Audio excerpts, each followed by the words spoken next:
আলাইকুম। আলু দিয়ে ভেন্ডি ভাজি করবো। আর ভেন্ডিগুলো আমি দেখছেন এক আঙ্গুলের মতো করে আঙ্গুলের গাঁট গাঁট করে কেটে নিয়েছি, আর আলুগুলাকে একটু মোটা মোটা সাইজে কেটে নিয়েছি। তো আজকে আপনাদেরকে দেখাবো আমি কিভাবে ভাজি করি।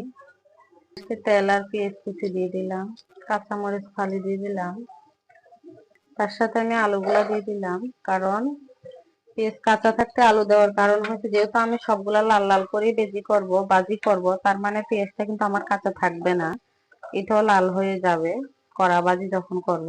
তার সাথে আমি এখন অল্প করে মশলাগুলো দিয়ে দিব। দিয়ে দিলাম আমি হলুদ, তারপর সামান্য মরিচের গুঁড়া, এটা অপশনাল, দিলেও চলে না দিলেও চলে।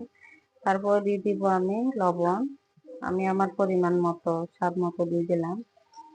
আর যখন আমি ভেন্ডিটা দিব তখন আপনাদের সাথে অবশ্যই শেয়ার করব। আর এটা কিন্তু আমি লাল লাল করেই নামাবো, যেহেতু আমার আলু দিয়ে ভেন্ডি ভাজিটা এভাবে খাইছেন কিনা জানি না, কিন্তু এভাবে বাসায় ট্রাই করে দেখবেন, অনেক স্বাদ লাগে।